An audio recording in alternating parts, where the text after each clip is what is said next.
Hero junior NTR. ఇప్పుడు చాలా ఇంటర్వ్యూలో చెప్పారు మీరు. అంటే ఫేవరెట్ చాలామంది ఉన్నారు నాకు యాక్టర్స్. నేను ఎక్కువ తారక్తోని నేను అంటే కొద్దిగా క్లోజ్గా మూవ్ అవ్వగలను వేరే హీరోల కంటే. రాజమౌళి గారు బాహుబలి అంత పెద్ద హిట్ తర్వాత ఒక కాలేజీకి వెళ్ళారు.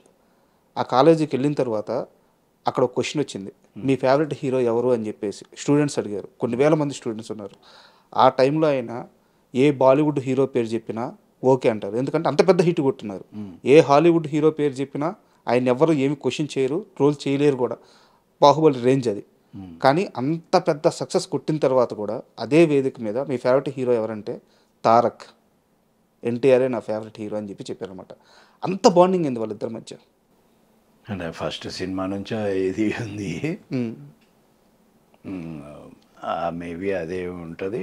సో తను కూడా చిన్నపిల్లోళ్ళ వాళ్ళ ఇంట్లో అందరితో కలిసిపోతారు కాబట్టి తెలియకుండా బాండింగ్ వచ్చేస్తుంది. అసలు ఇద్దరు ఎలా ఉంటారు సార్ సెట్లో? తను ప్రభాస్ అయినా అంతే. ప్రభాస్ తారక్ వీళ్ళు బాగా అంటే కలవడం, ఇంట్లలో కలవడం, అందరిలో కలిసిపోవడం ఇట్లాంటివి బాగుంటాయి.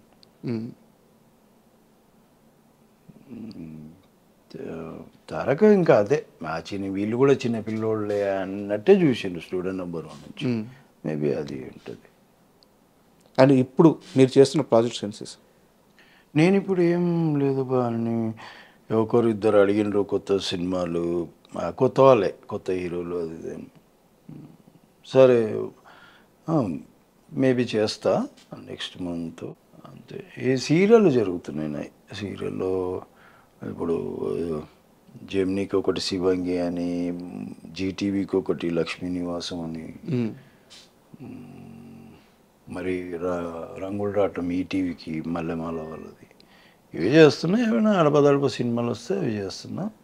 పెద్ద సినిమాలు అయితే ఏం లేవు. ఓకే. ఈ చిన్న వాళ్ళు వస్తే వాళ్ళు ఒక 4 రోజులు అడుగుతారు, చేస్తా. మళ్ళీ ఎప్పుడన్నా 2 రోజులు అడుగుతారు, అట్లా. రాజమౌళి గారితో అంటే మీకు ఒక ట్రావెలింగ్ ఉంది. సో దానివల్ల మీరు ఆయనకి నచ్చారు, ఆయన మీకు నచ్చారు. యాక్టింగ్ పరంగా మీకు ఒక అండర్స్టాండింగ్ ఉంది. సో మీరు ఆయన సినిమాల్లో కనిపిస్తున్నారు, ఓకే. బోయపాటి గారితో మీ అనుబంధం ఏంటి? ఆయన కూడా మ్యాక్సిమం ఆయన సినిమాల్లో మిమ్మల్ని ఉంచుకునేలా చూస్తుంటారు.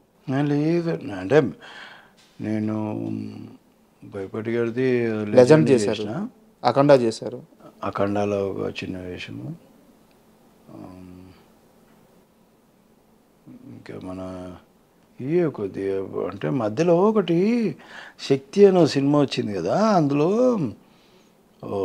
చిన్న వేషం. అంటే చిన్నదంటే నేను నా ఫేస్ కూడా కరెక్ట్గా అనిపించదు. వస్తున్నాను, చంపేస్తాను, పోతాడు. దమ్ము దమ్ము దమ్ము. అయితే దాంట్లో ఏదో చిన్న అంటే నేను ఇట్లా ఉంది చిన్నది. నేను భయపడిగాడు నేను చేస్తాను. అప్పుడు వేరే షూటింగ్లో ఉంటే నేను మళ్ళీ వచ్చి నైట్ అంతా చేసి వెళ్ళిన. సో ఏం శేఖర్ చిన్నది ఏమనుకోకు, ఇట్లా ఇచ్చినాను, మీరు ఉన్నారు కదా సార్, అందుకే వచ్చేసినాను. అట్లా లెజెండ్లో పిలిచిండ్రు. అట్లా దీంట్లో అంటే మీరు వెళ్ళి ఎవరిని అవకాశాలు అడగరు. బోయపాటి గారు ఎలా గుర్తుపెట్టుకున్నారు మిమ్మల్ని? ఆయన గుర్తుపెట్టుకుంటారు. అది ఆయనకి ఉంది కంపల్సరీ. ఇప్పుడు ఒక సినిమా ఉన్నాయంటే నెక్స్ట్ సినిమా తీసేవాడు పక్కా మైండ్లో ఉంటుంది. ఇప్పుడు నేను అఖండ 1లో చనిపోయాను కాబట్టి ఓకే, లేదంటే కంపల్సరీ 2లో కూడా ఉండేవారు. అది ఆయనకి ఉంటుంది. నేను సూటబుల్ అయితే పక్కా పెట్టుకుంటాను. అండ్ రాజమౌళి గారు, మహేష్ బాబు గారు సినిమా చేస్తున్నారు, SSMB. రాలేదా? కాల్ రాలేదు? నాకేం కాల్ రాలేదు, ఏం కాల్ రాలేదు. తెలుసా ఆ సినిమా గురించి ఏమన్నా మీకు? ఎలా ఉండబోతుంది? మస్తు. నేను ఎప్పుడు కలవను నేను రాజమౌళి గారిని. మీరు చాలామంది అనుకుంటారు టచ్లో ఉంటారు, ఫోన్ చేసుకుంటారు. అసలు ఆయన నంబర్ కూడా నా దగ్గర ఉండదు. అవునా? ఆయన నంబరు ఉండదు నా దగ్గర. ఎప్పుడు కలుసుకున్నదే లేదు అసలు. షూటింగ్ ఉంటే నాకు కబురు వస్తుంది, పలానా డేట్లో. నేను ఆ డేట్ పోయినప్పుడు ఆయన ఉంటాడు కాబట్టి ఊరికే అంతే చూసుకుంటాం. హేయ్ అంటాం, ఓ సెకండ్ ఇచ్చుకుంటాం, కథ ఏదైనా సీన్ ఉంటే చెప్తారు, లేదంటే ఇక అటు ఇటు పోయినాక మళ్ళీ నా సీన్ వచ్చినప్పుడు అప్పుడు శేఖర్ ఇది సంగతి. లాస్ట్ టైం ఎప్పుడు కలిసారు రాజమౌళి గారిని? ఆర్ఆర్ఆర్ అప్పుడే. షూటింగ్ అయిపోతే ఇప్పుడు దాకా గలవలేదా? నీకు అలా ఇంకా కాల్ కూడా చేయలేదు? లే ఫోన్ నంబరే ఉండవు. నేను ఎప్పుడు కాదు, మాకు ముందు నుంచి అంతే. ఎప్పుడు హ్యాపీ బర్త్డే ఇట్లా మెసేజ్ పెట్టుడు కానీ ఏమి లేవు ముందు నుంచి అంత. ఇప్పుడే కాదు, అది కొత్త కాదు, అట్లాంటిది ఏం లేదు. మేబీ నా ప్లేస్లో ఉంటే వేరే వాళ్ళు ఏమో తెలియదు మరి ఎట్లుండేటోళ్ళు. నాకు అంత ఫ్రీడమ్ ఉంది, అంత ఫ్రీడమ్ ఇచ్చిండ్రు నాకు. త్రిబుల్ ఆర్ ఈ సినిమాతో ఇండస్ట్రీ మొత్తాన్ని అంటే